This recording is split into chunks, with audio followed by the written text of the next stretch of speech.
जैसे कि आप सभी देख सकते हैं, इनहेरिटेंस आज का टॉपिक होने वाला है, आपको स्क्रीन पर डिस्प्ले हो रही होगी। तो एक सबसे पहले एग्जाम्पल से शुरू करते हैं आज की क्लास। एग्जाम्पल क्या है कि हम सभी जो ह्यूमन बींग्स हैं या फिर जो भी प्लेनेट पर स्पीसीज हैं, वो सभी फीचर्स को, प्रॉपर्टीज़ को, बिहेवियर को, हैबिट को अपने पेरेंट्स से इनहेरिट करते हैं। और उन्होंने किससे इनहेरिट किया है? उन्होंने अपने पेरेंट्स से इनहेरिट किया हुआ है। ऐसे ही एक कॉन्सेप्ट होता है C++ में प्रूफ फीचर में इनहेरिटेंस का। Inheritance is an proof feature that allows one class जो कि डिराइव्ड या फिर चाइल्ड क्लास कहते हैं to acquire the properties and behaviours of another class, जिसको बेस या फिर पेरेंट क्लास कहते हैं।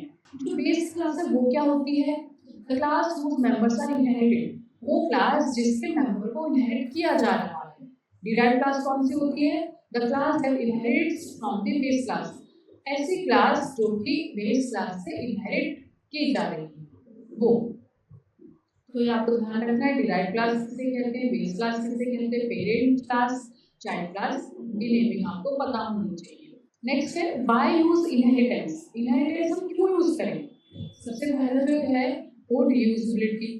कोड रीयूजेबिलिटी मतलब कि हम कोड को रीयूज कर पा रहे हैं बार बार, हमें सेम चीज़ें बार बार लिखने की जरूरत नहीं पड़ती। इजी मेंटेनेंस, इजीली इसको मेंटेन किया जा सकता है क्योंकि कोड कम है, कोड की लेंथ कम है। और लॉजिकल हायरार्की रिप्रेजेंटेशन, अब जो इसकी हायरार्की रिप्रेजेंट होती है वो लॉजिकल होती है।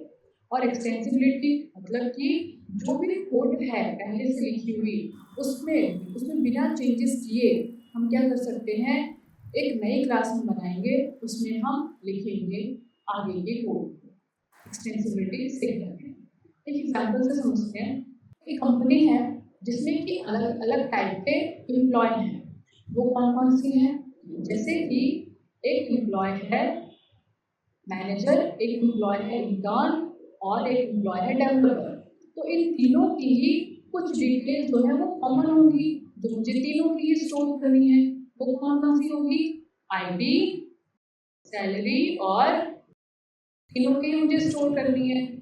और इसमें वैल्यू भी स्टोर करनी है, सेट वैल्यू और डिस्प्ले। तो ये कौन सी क्लास होगी? मेरी पेरेंट क्लास। अब कुछ जो डिटेल है वो सिर्फ और सिर्फ स्पेसिफिक डिपार्टमेंट वाइज ही मुझे स्टोर करनी है। मतलब अगर मैनेजर है तो सिर्फ और सिर्फ मैनेजर के ही रिकॉर्ड हो, और अगर कोई इंटर्न है तो उसमें सिर्फ और सिर्फ इंटर्न के ही रिकॉर्ड हो।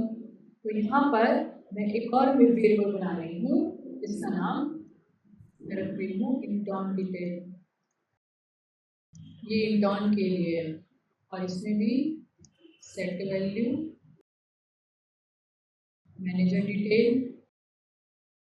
तो मैनेजर के रिकॉर्ड्स होंगे वो स्टोर किए जाएंगे सिर्फ, और यहाँ पे वैल्यू और डिस्प्ले है। तो ये जो है आईडी, सैलरी और नेम मुझे अलग से इनमें स्टोर करने की जरूरत नहीं है। मैं ये जो डिटेल है पेरेंट क्लास से मैं इनहेरिट करूँगी, और स्पेसिफिकली मुझे जो रिकॉर्ड स्टोर करना है इंटर्न के उनके मैं अलग से स्टोर करूँगी। आई होप कि आपको समझ आया।